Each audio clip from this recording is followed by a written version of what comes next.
এই দেশের রাজনীতিতে আওয়ামী লীগের ফিরে আসার সুযোগ নেই বললেন বিএনপি চেয়ারপারসন উপদেষ্টা আমানুল্লাহ আমান। এদিকে গুলশানে সংবাদ সম্মেলন ডেকেছেন বিএনপি। অন্যদিকে 14 মাসে সরকার তার ফিটনেস তৈরি করতে পারেননি বলে জানিয়েছেন রাশেদ খান। এবং প্রাথমিক বিদ্যালয়ের শিক্ষকদের জন্য বড় সুখবর। এতক্ষণ শুনছিলেন শিরোনাম, এবার জানিয়ে দেব বিস্তারিত।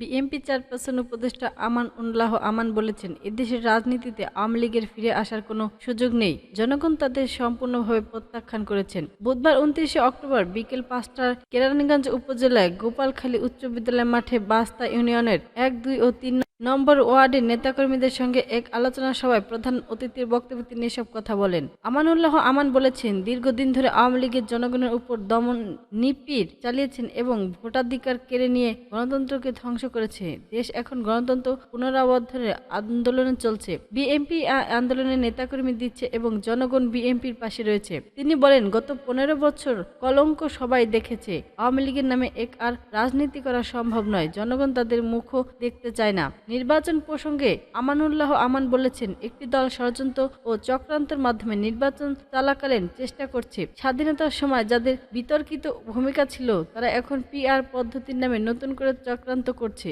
তবে আমরা স্পষ্ট করে বলতে চাই, নির্বাচন বানচাল করা যাবে না। সবাই আরো উপস্থিত ছিলেন ঢাকা জেলা বিএনপি সাংগঠনিক সম্পাদক ব্যারিস্টার ইরফান ইবনে আমান আমি, স্থায়ী বিএনপি ও অঙ্গ সংগঠনের নেতাকর্মীরা। বাংলাদেশ জাতীয়তাবাদী দল বিএনপি বৃহস্পতিবার 30 অক্টোবর এক সংবাদ সম্মেলনের আয়োজন করেছেন। দুপুর 12টা বিএনপি চেয়ারপারসনের গুলশান রাজনৈতিক কার্যালয়ে সংবাদ সম্মেলন অনুষ্ঠিত হবে। বিএনপি চেয়ারপারসনের প্রেস এর কর্মকর্তা শামসুদ্দিন দিদার গণমাধ্যমে এ তথ্য নিশ্চিত করেছেন। গণ অধিকার পরিষদের সাধারণ সম্পাদক রাশেদ খান বলেছেন, 14 মাসের সরকার নিজের ফিটনেস তৈরি করতে পারেননি। হাতে সময় মাত্র 4 মাস। এ সময়ের মধ্যে তিনি নির্বাচন আয়োজনের সক্ষমতা সরকারের নেই বলে মন্তব্য করেছেন তিনি। বৃহস্পতিবার 30 অক্টোবর নিজের ফেসবুক অ্যাকাউন্টে দেওয়া এক স্ট্যাটাসে রাশেদ খান লিখেছেন, জাতীয় নির্বাচন ও জুলাই সনদের পক্ষে একই দিনে ভোট, হ্যাঁ, জাতীয় নির্বাচনের আগে গণভোট না। তিনি বলেন, জাতীয় ঐকমত্য কমিশনের পক্ষ থেকে যত প্রস্তাবনা উপস্থাপন করা হয় তত বিশেষজ্ঞরা একই দিনে জাতীয় নির্বাচন ও গণভোটের পক্ষে মতামত দেন। এতে সময় জামায়াত ছাড়া সব দলই একমত ছিল।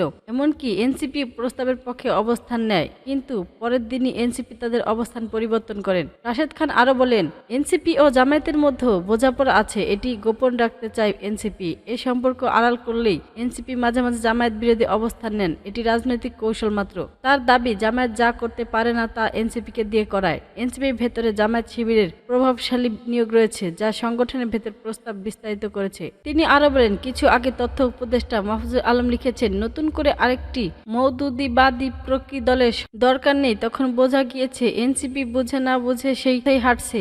এতে তাদের নিজস্ব রাজনীতি তৈরি হচ্ছে না। সরকারের সমালোচনা করে গণ অধিকার পরিষদে এই নেতা বলেন, 14 মাসেও সরকার নিজের ফিটনেস তৈরি করতে পারেননি। নভেম্বর গণভোটের প্রসঙ্গ এনে ফেব্রুয়ারি জাতীয় নির্বাচন বানচালের ষড়যন্ত্র শুরু হয়েছে। এতে কেবল আওয়ামী লীগের উপকৃত হবে। তিনি অভিযোগ করেন, ঐকমত্য commission no vote of dissent বাদ দিয়ে সরকারের কাছে সুপারিশ করেছে। তাহলে 9 মাস রাষ্ট্রের অর্থ ব্যয় করে লাভ কি হলো? আগে থেকেই 84টি বিষয়ে গণভোট নেওয়া যেতে। রাশেদ খান সতর্ক করে বলেন, অন্তর্বর্তীকালীন সরকার ও ঐকমত্য কমিশন জামায়াত ও এনসিপি বাদে সব দলের সঙ্গে প্রতারণা করেছে। দেশকে নিয়ে গভীর ষড়যন্ত্র চলছে, আরেকটি অনিবার্য করা হচ্ছে। গণ অধিকার পরিষদের সাধারণ সম্পাদক রাশেদ খান বলেছেন, 14 মাসের সরকার নিজের ফিটনেস তৈরি করতে পারেননি। হাতে সময় মাত্র 4 মাস। এ সময়ের মধ্যে তিনি নির্বাচন আয়োজনের সক্ষমতা সরকারের নেই বলে মন্তব্য করেছেন তিনি। বৃহস্পতিবার 30 অক্টোবর নিজের ফেসবুক অ্যাকাউন্টে দেওয়া এক স্ট্যাটাসে রাশেদ খান লিখেছেন, জাতীয় নির্বাচন ও জুলাই সনদের পক্ষে একই দিনে ভোট, হ্যাঁ, জাতীয় নির্বাচনের আগে গণভোট না। তিনি বলেন, জাতীয় ঐকমত্য কমিশনের পক্ষ থেকে যত প্রস্তাবনা উপস্থাপন করা হয় তত বিশেষজ্ঞরা একই দিনে জাতীয় নির্বাচন ও গণভোটের পক্ষে মতামত দেন। এতে সময় জামায়াত ছাড়া সব দলই একমত ছিল।